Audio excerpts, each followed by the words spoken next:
Alrighty guys, welcome back to another episode of Airtime with Jordan. I'm your host, Jordan Fasso, and today we're going to talk about the Fremantle Dockers and get underway with their season preview for 2025. Again, this general structure of these season previews are going to follow, going through the bit of a review of their season last year, go through the ins and outs for each team, and then get into the general expectations I have for them this year, things to look out for. And then get into some players to watch that I think might have a big role to play in the team, good or bad. And then, just give my ladder projection for the team heading into the year. So, with that being said, let's get underway with the Fremantle Dockers. And last year for the Dockers, they went 12 wins, 10 losses, 1 draw, finished 10th on the ladder. I think, I think many tipped them to sort of make the finals. They were one of the teams. I spoke about Essendon the other day about, they were in the top 4 after round 17 and just weren't able to close the deal in the end. And that being said, I think that they definitely had some breakout players last year, namely Josh Tracy, who I think really showed he was their number one key forward. And I think that was a big part of them missing out on the finals and sort of closing the year in poor sort of fashion. He was unable to play the last 3 games, and they lost all 3 of those games and only needed to win one of them to make it into finals. So, that probably shows that they weren't quite ready if they couldn't win 1 out of 3 games without Josh Tracy, who announced himself last year, of course. But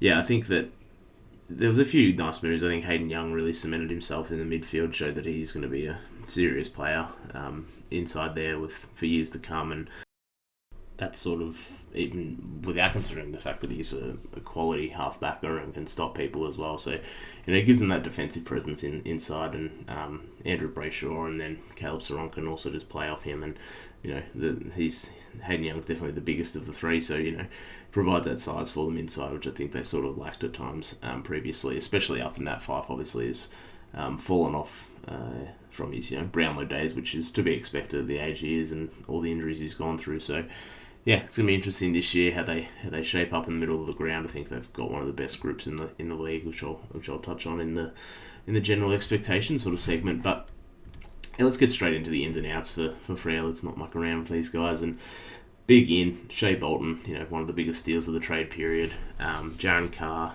Isaiah Dudley, Quinton Narkle, delisted free agent from Port Adelaide, Charlie Nichols, Murphy Reid, and Aiden Riddle. So a few guys coming in there. Obviously, Shea Bolton's the headline act in that regard. And on the flip side, we've got a few guys that came out, delisted, retired, however you want to look at it. Josh Corbett, Tom Emmett, Ethan Hughes, Max Noble, Sebert Kuke, Ethan Stanley, and Matt Taberner, and Conrad Williams as well. So, probably out of that group, the only one to note is Matt Taberner. He's sort of pinned as the heir apparent to Matthew Pavlich at times, and just wasn't able to deliver on that front in the end. And still a pretty successful career, I think. Anyone who's around the league for that long is made a bit of money and played in some games. So good on him. Let's get into the expectations for Freo straight away. And I sort of spoke about Shea Bolton in the Richmond season preview and how I think Richmond made the right idea to cash in on him at the right time. And I just want to clarify that I think that although that was a great move for Richmond, I don't necessarily think it was a bad move by Freo by any stretch of the imagination. I do think, however, that the idea that he's going to come in and be their best player and is going to win them a premiership is getting a little bit ahead of ourselves here. He wasn't great last year in Richmond, and I think people forget that the talent that he was surrounded with at his best in Punt Road and the back end of back end of that dynasty when he was also up and about. And I'm a little bit skeptical of how good he actually is, and I don't necessarily think he is the guy that's going to drive winning by himself. However, if Freo are as good as I sort of expect them to be, or other people expect them to be this year, then I think he could really be the type of addition that gives them the icing on the cake that could put them over the top.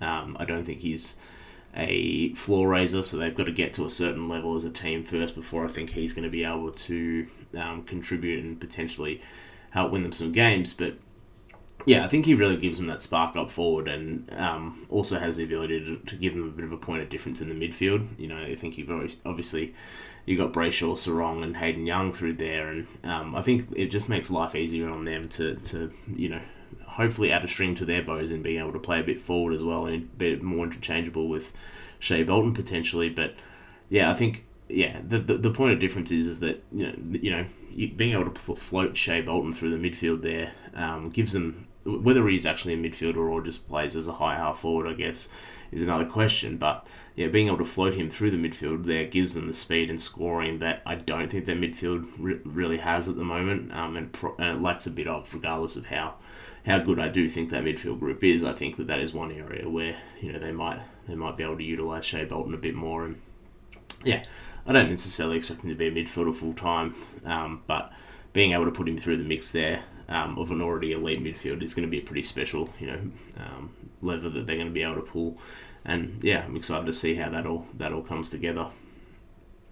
And another point I want to touch on is whether I spoke a bit about Josh Tracy's emergence last year and at the start of this, and I just wonder whether that form is real. You're always a bit skeptical of someone who's performed for at that level for just the 1 year and has been in the system for a while, but it might have just clicked for him. And he sort of came out of nowhere for a team that's been searching for a key forward since Matthew Pavlich retired. Really, he ended up 9th in the Coleman Medal last year, which shows he was very consistent. He didn't play the last 3 games of the year as well, so he could have been higher in that tally. But yeah, his contested marking and general presence gave them sort of that focal point and look up forward that they didn't previously have, and I think that really changed the dynamic of their forward line. And if that occurs again this year, then the Docker forward line is going to be a real problem. I really like the mix of players they have. Like, obviously you got the big fella and in Josh Tracy, if he's able to repeat his performances from last year, and then you've got Jai Miss as well, who was sort of a bit of a step back last year, I think, compared to the year before that, where he could not miss set shots on goal. But yeah, I think having him, hopefully having a miss find his way back into form this year could be really good for them as well. And I just love the fact that they've added Shea Bolton to the mix of already good small forwards that they have. Sam Sturt, I think, showed a lot late last year, well, for me anyway. Sonny Walters as well hopefully becomes a little bit more reinvigorated, because I think he'd looked very average at times last year, which may be the case again this year, but luckily for Freo, I think they have a good group of small forwards. Obviously, Michael Fredericks in that mix, Sam Switowski as well, and Bailey Banfield as well as a good medium-sized forward. So all of a sudden, they have this really, I have a really well-rounded forward line in my opinion. If Josh Tracy is that sort of guy that is going to be the focal point for them, they have a heap of defensive-minded and exciting smaller guys that are around Josh Tracy, that and then a good complementary key forward as well in Jai Miss. So I think that they have a lot of strings to their bow up forward at the moment, and I think Shea Bolton as well, as I spoke about how he's going to impact the midfield. I think just as more importantly, he's going to add a different level of dynamic play to their forward line as well. I think we all know that they sort of have one of the better backlines in the league as well. Obviously, Alex Pearce, who was back to his best last year after some injury-riddled seasons as well. But, it's also Luke Ryan that really sets them up offensively from back there. His kicking is really, really important to what they do. They have, and his interceptability too. They have, good rebound defenders in Jordan Clark and Brandon Walker, who I think, can be a little bit inconsistent at times, Brandon Walker, but I think that generally he tries to take the game on and is, always willing to defend as well. And, you combine that with Heath Chapman, who is just a really, really good one-on-one stopper, I think, and Brennan Cox too is just another big body for them down there. So they can cover a lot of different offensive teams. I think they match up quite well against a lot of teams and have a lot of versatility plus size to combat that. And yeah, and then you have Hayden Young, who arguably is their best halfbacker, who doesn't play there anymore. So that's always another structure that they could look at, I guess, if they bring him back down there. And overall, I think the whole team is very nicely balanced coming into the year. They have 2 ruck options if needed at some point, pending that Sean Darcy is in fact healthy, and they have a plethora of tall guys to use around the ground that at times have played either end. Brendan Cox has obviously spent time up forward as well, so you could chuck him up there if you need someone late. And they have a lot of interchangeable players amongst their talls, but also through the midfield, I think, now. And between the midfield and forward line too, that you've got guys that can play through there, namely Shea Bolton, of course. But yeah, in my opinion, it is probably the best midfield group in the competition. Not definitely, but possibly it is the best midfield group. The only ones who really compare, in my opinion, are Brisbane, of course, GWS and Sydney, who obviously are all at the absolute pointy end of this. And I guess you could throw Port Adelaide in there. So, like, at worst, they're a top 5 midfield, in my opinion. And I'd argue that they're better than Port Adelaide's. And yeah, the other ones are probably up for debate. Probably matters a little bit how Finn Callaghan goes at GWS this year. But yeah, I think that the combination of having really good rucks, first and foremost, but then also you have Andrew Brayshaw, you have Caleb Sarong, you have Hayden Young. They're all superstars in their own right. So yeah, pretty exciting midfield group for the Dockers this year. And yeah, I'm expecting big things from that group this year, and hopefully they can dictate games a bit more than they possibly did last year. The one thing I do wonder is if how Jake O'Meara and Nat Fyfe, probably more particularly Nat Fyfe, are going to go in terms of holding their places in the best 22 this year.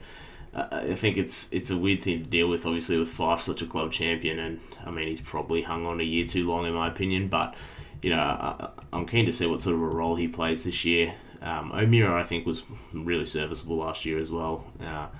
I think that he's still got a little bit of footy left in him, but it could be a matter of they just want to play some of the younger guys who have a bit more athletic ability at this point in his career. So yeah, obviously the Fyfe one's a bit of a weird thing to deal with, but I guess that's footy at the end of the day, isn't it? And then it's probably going to be a bit of a shorter one for Freo today, but I think the players to watch for me. Matthew Johnson is the one that I really want to have a look at this year for Freo, and I think he's probably the biggest wild card for me on the Dockers list. And I think he has a chance to break out for the Dockers this year. And I think he has this point of difference as one of the Dockers midfielders that he's 193 centimeters, so he's a lot bigger than the other guys that they have. And I definitely love that archetype, that big midfielder, and he definitely gives them more size compared to Andrew Brayshaw and Caleb Sarong in particular. Hayden Young's still a big boy, but I think that being able to throw Matthew Johnson in there as well gives them that extra bit of size that, if they're not going to play Fyfe, which I probably would suggest that they play Matthew Johnson in there over Fyfe, absolutely. So, yeah, in particular, he could be used as a bit of an innings eater at times as well, where, he plays there full-time pretty much, and then late in games he lets the big three sort of take over and go to work. And I don't mind that as an idea for them. You can sort of try to experiment and add a bit more forward craft to. Well, I think Sarong's definitely got that sort of game, but especially